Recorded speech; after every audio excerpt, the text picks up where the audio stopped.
This pistol was designed in 1903, and this pistol was designed over 100 years later in 2016, and we're going to show you the differences.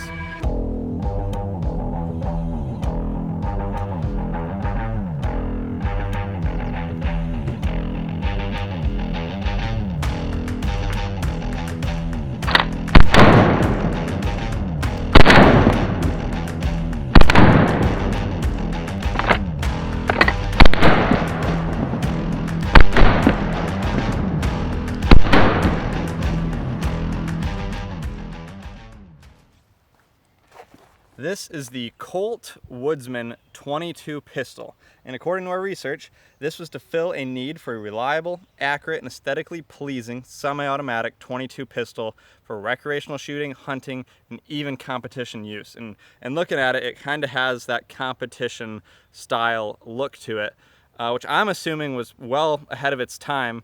You got the tapered barrel here, semi-auto, holds 10 rounds. And what's really cool is on the barrel here, it shows when the patents were created. And it looks like, when this was made, it had 3 of them. One in December 22nd of 1903, one in August 27th of 1918, another in September 3rd, 1918 as well.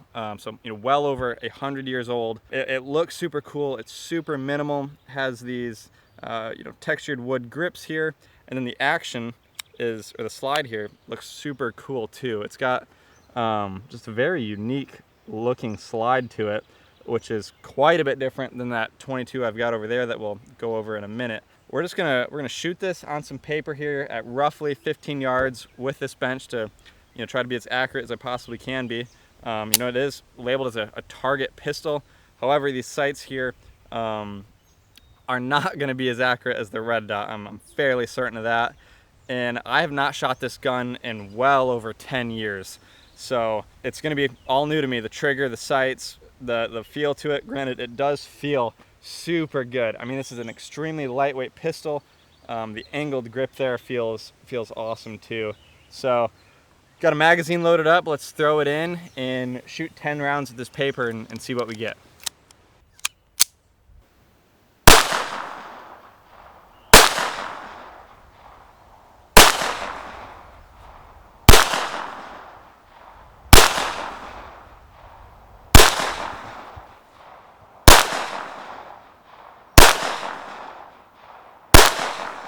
All right, there we've got it. One thing I want to note too is this mag release is this little hook down here. You got to press it and then pull the mag out. So not near as easy as this Ruger pistol over here, where you just have the thumb button mag release. And then one other thing too is there's no safety. This is just the slide release here. So yeah, there is no safety. But we're gonna go walk down, look at the group, and see what it's like. So they all strung vertically here. I was aiming at this dot. So let's say it might be 2 there. So that's really not a horrible group considering those are my first shots out of the gun. So we're gonna go load up another mag. We've got a steel target down there about 75 yards. We're gonna see if we can hit that a couple times maybe. And then I want to talk about the trigger on this as well. So as you can see here, the mags from these 2 pistol, even though they're over 100 years difference in design, are actually extremely similar. And Ruger here looks like they copied, or I don't know if it's necessarily copying, but took some inspiration from this mag spring little lever here to assist you in loading up the mag, which is pretty cool to see. I mean, these mags look extremely similar, although I will say this one is a little bit harder to use, and the bullets don't quite load as easily as this newer one here. But I mean, for a 100-year-old design, it is very, very easy to use. I will say too, the trigger on this pistol is very, very, very nice. So much lighter than my Ruger pistol over there. So big fan of that so far. They definitely did a good job. So let's see if we can ring some steel.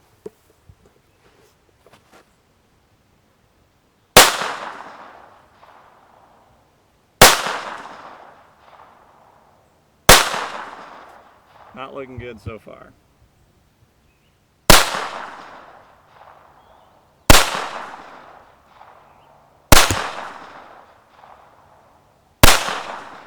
Can't even see where I'm hitting.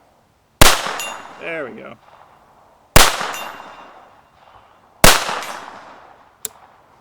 Okay, let's load up one more. Now that I got my spot where to aim, I think I can hit a few more there.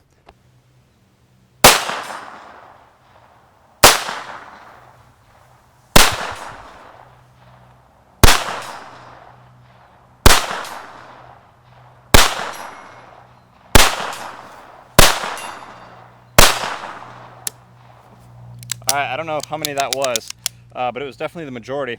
So not bad. 100-year-old pistol at 75 yards.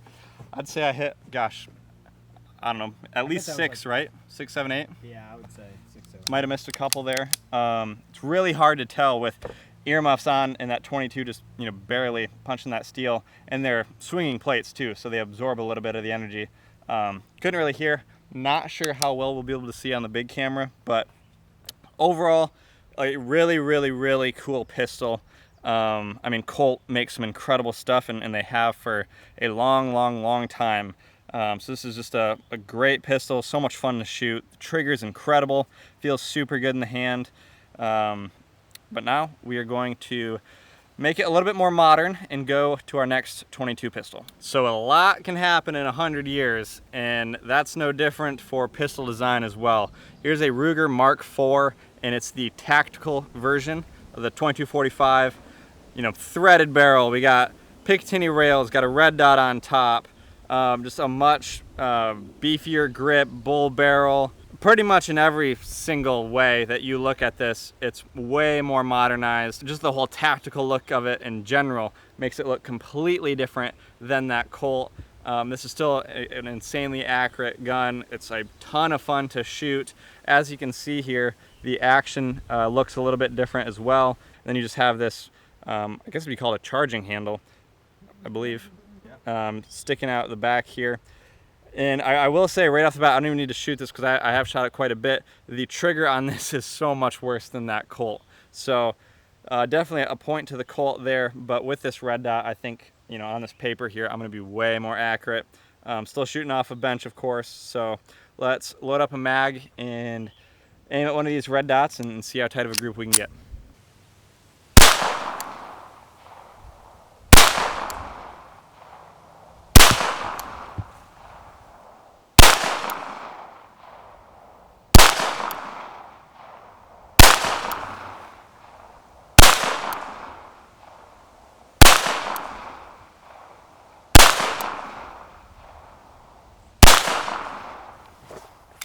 All right, I can see that this is a way tighter group. And, you know, I'll be completely honest, that is because of this red dot here. If I was iron sight to iron sight, you know, it wouldn't be near as tight of a group there. But, you know, with the development of pistol designs over the last 100 years comes optics as well.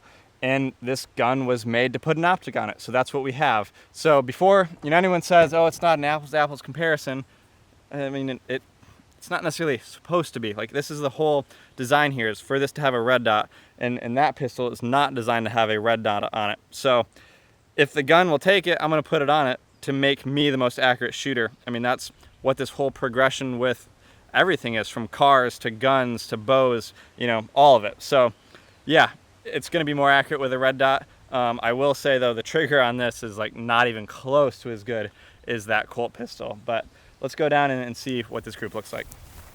All right, so a majority of them are within the size of like a quarter, maybe like a half-inch group or something like that. I have these two flyers, but I mean, that's a really solid group for me personally. I'm happy with that all day long. And you know, this is the one from previous, just strung vertically here, still not bad with iron sights, but as you can see here, the red dot helps tremendously. And I feel like if I had a little bit better trigger in it, or even maybe did some work to this one, I could narrow that down quite a bit. Pretty happy with that, so let's go shoot the steel. What's so cool to think about too is that both these guns are shooting the exact same cartridge, the 22 long rifle. Everybody's heard of it, extremely popular, but although these might look completely different, they function nearly the same, shoot the same cartridge, and are both very accurate and fun to shoot guns. So it's just something cool to think about that 100 years ago, you know, the guns look completely different, but the ammo was very similar to what we're shooting right now. So I got 10 more rounds loaded up. We're gonna shoot the steel at 75 yards, and I should be able to go 10 for 10.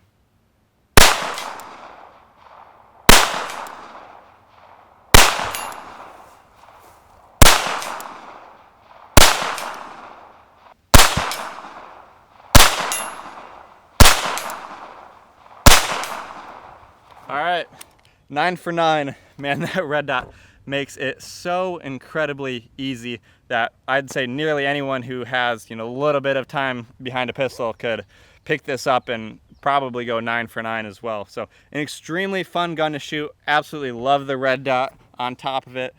Next step is getting a suppressor for it. Then would need the earmuffs, and I think it would be whisper quiet. I've seen some videos on YouTube with guys who have a suppressor on it, and that just makes it even more fun to shoot. And still, talking about the difference between 100 years ago and now, the fact that you can just simply thread off this cap, thread a suppressor on, and not have to wear earmuffs is super cool and super nice. So I love shooting this gun right here. It's so much fun to shoot, extremely accurate, extremely easy to use. And honestly too, talking price, I don't know what that gun sold for way back when. I'm sure obviously completely different than now, but today as we're talking, that Colt is worth way more than this gun here. So cool to think about that. That gun at the time was probably pretty expensive back in when it was developed, and now it's held on to its value, and it's probably even rose in value. So both awesome guns to shoot, and it's crazy the differences that are in 100 years.